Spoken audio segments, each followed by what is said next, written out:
Do you find it hard to understand what's going on with the emotional current when working with a group?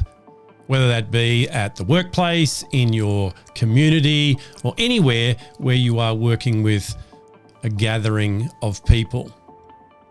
It's challenging enough to understand what's going on for ourselves emotionally, and we've done a lot of work on that. So stick with me, because this week I want to help you to be able to read the room.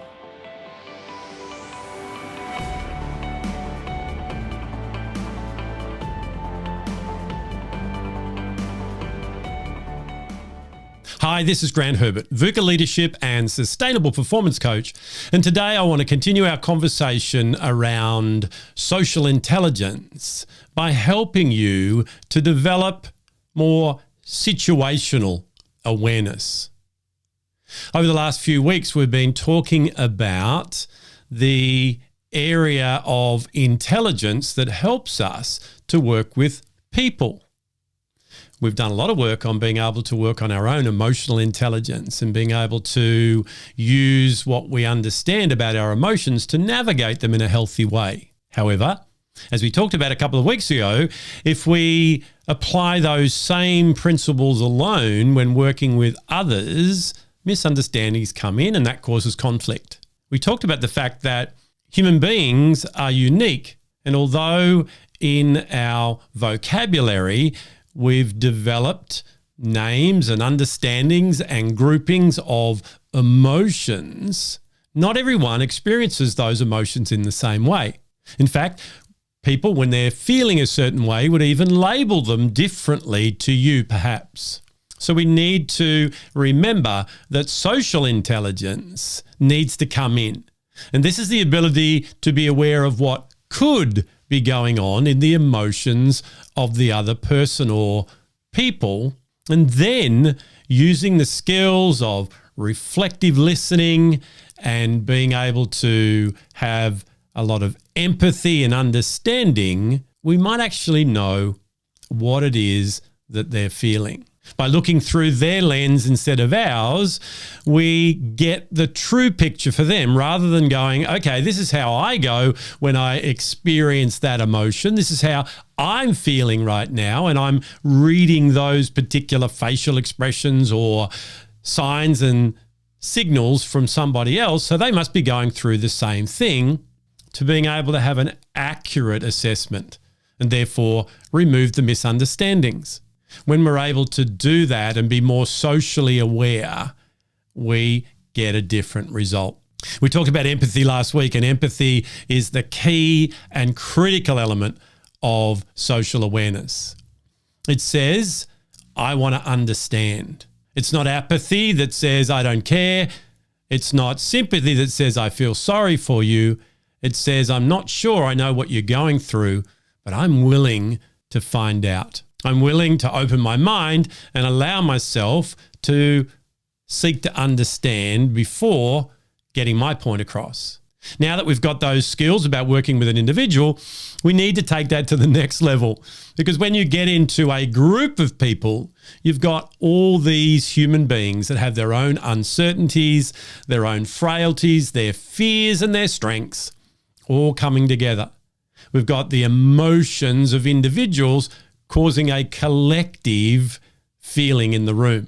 This can make it a little bit uncomfortable, and being able to even ask one person or work with one person and understand them is challenging enough. Now we have to get that for all the people that we're working with. Unfortunately, when we get this wrong, we don't read the political currents.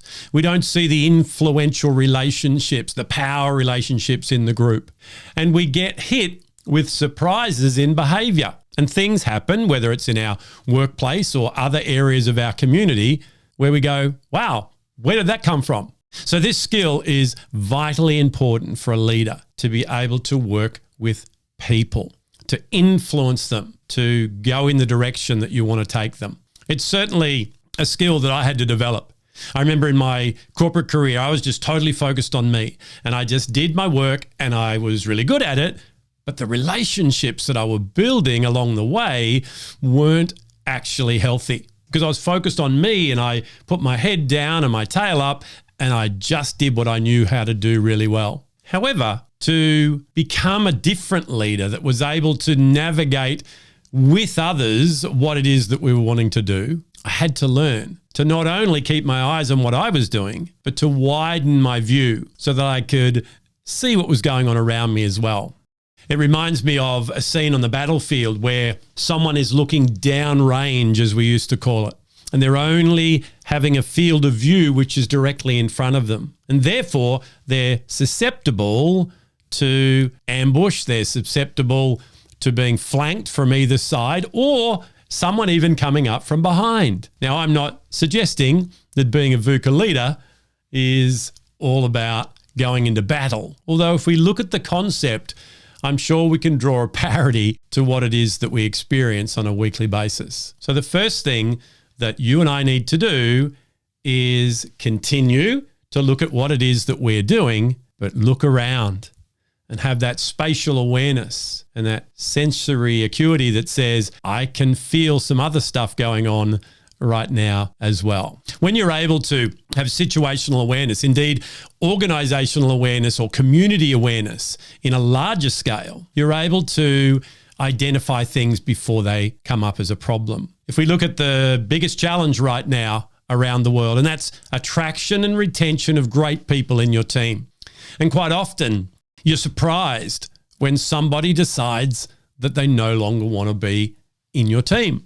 What we want to do is we want to make sure that before they get to that point, we've done some things differently to what we're doing now that enables us to understand and to help them to either stay or, if it's the right thing for them to go, but not in a way that comes as a surprise and puts everybody in an upheaval. And now we're going to find someone to replace them. And we've got this project going on and it's going to interrupt that, whatever it is for you. So situational awareness is a key skill of a leader right now. So how do we develop this? Well, firstly, as I said, we've got to keep our eyes on ourselves, but we've got to keep an eye on everybody else as well. And I'm not talking about keeping an eye on people in a micromanaging way. I'm just talking about being present and available to see and hear what's going on around us. We're all busy, and every person I talk to in my work around the world says, I'm just way too busy. The way I look at this is I had to develop this skill so that I had less time taken away in recruiting new people or having difficult conversations and all those things that tend to pop up with a lack of situational awareness, to going, no, let's invest this time in a proactive way and put my energy into others, not just into what I'm doing. This is why I believe that a leader is totally different to a manager. A manager manages process, but a leader inspires and takes people on a journey. So it's not about ticking boxes and getting tasks done. It's about building relationships. So as we are building these relationships, we want to see things from the group's perspective. So we talked about empathy with individuals. This is empathy on a larger scale. So understanding what your team are feeling right now is critical. Now, to do that, there are a few things that you can bring into your daily and weekly schedule that's going to help you with that. Well, the first thing is to flip that mindset first and go, I need to have a wider angled view here instead of having a focused lens that's just looking where I'm going. I need to use a wide angle one that captures what's going on around me as well. The second thing that you need to do is to schedule and block out space in your diary when you have conversations with others. You can interview your team individually. You can see how they're going. You can do that organically and casually, as well as periodically doing that as a purposeful activity. Now, what that says to your team straight away is that this person cares about me, not just what we're doing. So to do this, we need to employ all the skills that we've talked about for weeks and weeks about how we listen, how we take on and respond to feedback, how we keep ourselves in a healthy environment with our emotions, removing those fears and uncertainties and worrying about what other people are saying, but listening to them with an open mind. Remember, just because someone has a different opinion to you doesn't make either of you wrong. It's their perspective right now. You've probably heard many times, perception is reality. So just because you're trying to convince them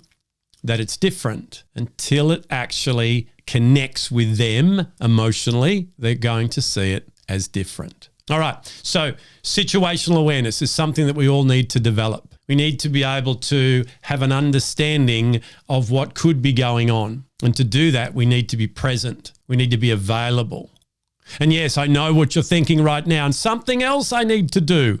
Yes, because it's investing in the environment that you and your people are working in so that you get more done overall. So whilst I would think sometimes, well, this is going to take time I don't have.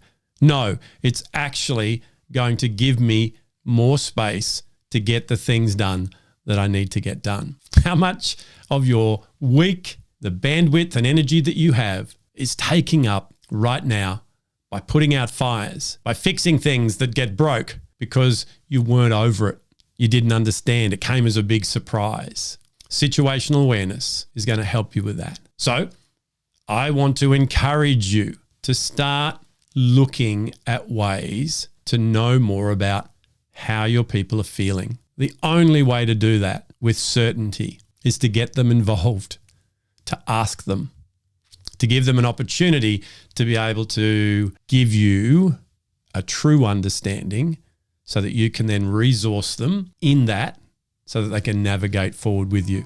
Well, that's it from me for another week. Join me again next week as we continue this conversation around social awareness by looking at a key element of leadership, and that's having an orientation towards the service of others. I'll see you then.